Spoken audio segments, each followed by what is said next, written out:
opposing points per game. They led the league in they were one of the three best defensive teams in the league last year, going into the postseason. They were not able to stop Trae Young in any game except for game 2, when he, now looking back at it, really just didn't play that well. Like, it wasn't because they played defense on him. It was because that was just like the one game he was kind of off out of the 5. He's Trae Young is one of the most unguardable players in the league. I don't think he hunts for fouls. I just think that that's what the NBA has become now. And like, if players catch you off your feet, like, they're just gonna jump into you, and that's just like what's like. Trae Young, yes, does it, but like, so does Steph, so does Devin Booker, so does LeBron, so does Kyrie, so does James Harden, so does like so many players do that now. It's just kind of like that. It's just kind of like Luka does it. It's kind of like a technique at this point, honestly. But I mean, dude, the kid, he was absolutely unguardable, and anybody who can like just completely, and to the Hawks' credit, they did a very good job of neutralizing Julius Randle from like dropping the 37 points per game that he averaged on the Hawks in the regular season. But like, dude, Trae Young, just major props to Trae Young, and also like, I'm a Knicks fan. Fuck the dude who spit on Trae Young. The Trae Young chanting Trae Young's balding is funny because like that, like, I'm very pro creative chants, right? As long as, I mean, obviously nothing like racist or like I don't know, like super incredibly demoralizing or like just bullying, like the like I don't know, like just make players just feel so fucking shitty or just like demoralize players. But like, chanting Trae Young's balding is funny. Like, that's a good fan chant, especially coming from the Garden, which is just like it could, because that's just kind of like what Knicks fans are. Like, they can come up with funny chants like that. But like, absolutely no right to spit on players. Fans are becoming a complete hazard, and I'll say this right now. Like, the league at a certain point, honestly, they might ban fans. They might ban fans entirely because like, they're just gonna keep acting out like this. You got guys throwing water bottles at Kyrie Irving, who did stomp on the Celtics logo before walking out into the tunnel. So that's probably what the fan was retaliating at. Not that it's acceptable by any standard, but that's probably what happened. You got guys running onto the court. You got guys spitting on people. You got guys telling John Morant's giving racial comments to John Morant's dad. Like, that is fucked. That is so fucked. Like, you can't do that shit. And it's like, at a certain point, Adam Silver is gonna be like, all right, well, like, fuck, like, if this is just gonna keep happening, like, we'll just ban fans entirely, and they better like keep their asses in check, or they'll just never fucking come back. Which honestly is probably the right move for right now, especially since it's still COVID. You can still kind of justify fans not coming, especially since it's COVID. But like, look, the Knicks had a phenomenal season. Julius Randle, most improved player of the year. All right, RJ Barrett stunk it up in the playoffs, but it's fine. It was his first playoff series ever. It was Randall's first playoff series ever. It was Quickly's first playoff series. Guys like Bullock don't have much experience. Guys like Todd Gibson do, but he's just like kind of old. Guys like Noel don't have that much experience either. Obi Toppin's first playoff experience. What I want to give credit to, though, is Derrick Rose. I'm the only one here, so I'm going to give him a personal round of applause. Hold on. It's going to be a couple of seconds. Because, like,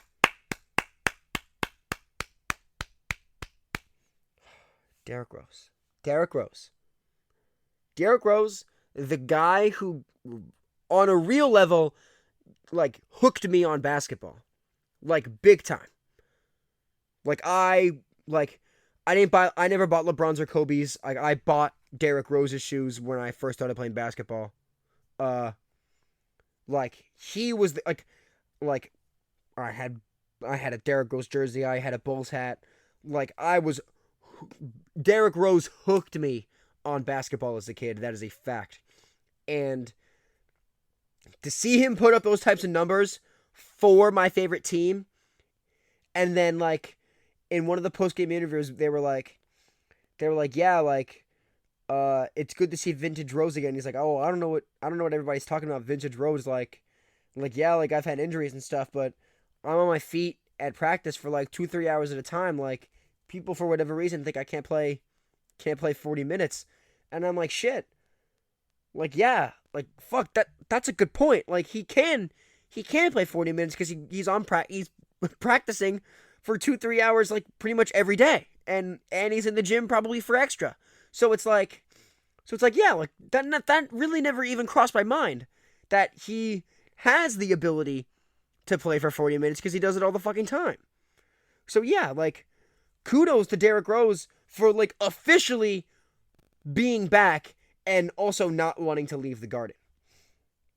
But now, I want to make this clear. The Knicks have, I think it's either like 50 or it's like 500. I don't know, like, what. It's 50 or 500. I don't know, like, what the number is. It's one of those two. I don't know how many zeros I saw on the number. They have a shit ton. They have a shit ton of cap space next year. The Knicks better make a push for Steph Curry, or they better make a push for Dame, or Kawhi, or the Knicks better get one of those three guys, because if they want to take this team to the next level, like, they need a guy who has the ability to get them to the next level. Not Kyle Lowry. Kyle Lowry is a great. If we can get a Steph, Dame, or Kawhi and also get Kyle Lowry, great. Zero complaints. But I think that getting a guy like Steph or Dame or Kawhi would just, like, now, I am low-key becoming anti-Kawhi because he's, like, really because of the load management thing. Kawhi better understand that if he does come to the Knicks, Tom Thibodeau is not going to let him do load management. He's going to have to play like at least 70, 75 games. Like, Tom Thibodeau is not going to let him sit just because Kawhi wants to. That is not something that's going to happen. So, like, I'm all for getting Kawhi. 2-time defensive player of all time. 2 or 3-time Finals MVP. I don't know what the number on that is. 3-time champion. So it's like, he's the dude. Like, he can ball, but he's not really like the leader. He's not really like a leader in the locker room, which is fine because we have Derrick Rose and we have Julius Randle, so it's really not that big of a deal. Because whenever Kawhi is on a team and he doesn't have to be the vocal leader, like the Spurs' first couple of seasons, they had Tim Duncan, they had Tony Parker and Ginobili. He didn't need to be a vocal leader on the team because they already had those guys, those veteran guys who already been there for a shit long period of time. All he had to do was go out and ball, which is what Kawhi is exceptional at doing. When he was on the Raptors, they already had, their captain was already Kyle Lowry because he had been there for so goddamn long. Like, he didn't need to be like the face of the franchise or anything. I mean, he was their best player, but, like, he didn't need to be like their, like, guy to amp up the rest of the team because, like, Kyle Lowry was their motivational leader guy. He was their point guard, you know what I mean? But, like, on the Clippers, he's not that guy. He's not the leader that everybody expects him to be because he's just not a vocal dude, which is fine. which is fine. Personally, like I don't need my superstars to be constantly vocal. What I do need is for you to play at least 70, 75 games in the season and not sit out because you're afraid of getting injured. Play in the goddamn games. But I went into load management last time, so I'm not doing that again. But yeah, Kawhi to the Knicks would be cool. Personally, I think Dame right now is the best option because I think he is looking to get the fuck out of Portland, and I think the Knicks are looking for somebody who can elevate them to the next level, and Dame is looking to get to a team who is ready to win now, and that is the New York. Because Portland is trending down, man. Like Portland. The only way Dame doesn't leave Portland is if they get Kawhi or if they get Steph, which they won't. They won't get Steph. But if like Portland gets Kawhi, he's not leaving. But if they don't get anybody, dude, he's gonna want to get the fuck out of there. And I think personally, maybe it's a little biased. But the Knicks are the best place for Dame. That is a fact. Okay. I've done this for about an hour, so I'm gonna transition. I'm gonna transition from basketball because I've talked a lot about it today. So I want to do a little bit of football just because I can. I'm gonna do my personal and also the transition of topics is gonna eventually become a lot smoother. We're gonna get like music and stuff. Shout out to Trey, because hopefully he'll make us music so that way like I can like edit it and stuff, or I can just like play it whenever like I want to switch topics and stuff. But I mean, yeah. Look, like, no, you know what? Because I have no notes in front of me, so I'm actually gonna do this. I'm actually gonna do this tomorrow. Leading tomorrow's episode, I'm gonna start with the top 10 wide receivers in the NFL. No, that's gonna be the closing segment for tomorrow's episode because Anthony and I are gonna want to talk about the NBA and stuff because games are gonna end and blah blah blah blah blah. Follow the show. Follow the show on at Below the Cap on Instagram and Twitter. Listen to it on Spotify and Apple Music.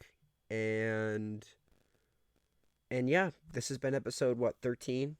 13. Fuck 13. I honestly, we probably could / should have done a lot more at this point, but like I mean, again, I've been trying to do them with everybody, and not everybody is available 100% of the time. But I'm probably going to start doing them a lot more on my own, so it's probably going to be a lot more just me. I hope that's okay with people who listen to this, but I mean, whatever. And the show's going to get better. Not right now, but definitely within the next couple of months, the show is going to take a massive leap forward. That is the idea. And thank you for listening to the entire episode. I appreciate it. I really do. This show really does mean a lot to me. Like I do try to like be as objective as possible, and because like I want to be a journalist and shit. You know what I mean? So like that's kind of like what this is for. Like this is like a whole thing that can help me actually. This can, yes, it's kind of like a little selfish thing where this can help push my personal journalism career forward, but like honestly, if the show blows up, like me, Anthony, Bernard, and AJ don't have to do a goddamn thing if the show blows up. We can just keep doing this. So, yeah. Listen to it, show it to other people, and get other people to spread the word about this. What I like to think is a pretty good and like well-spoken show. So yeah, this has been episode 13 of Below the Cap, and goodbye.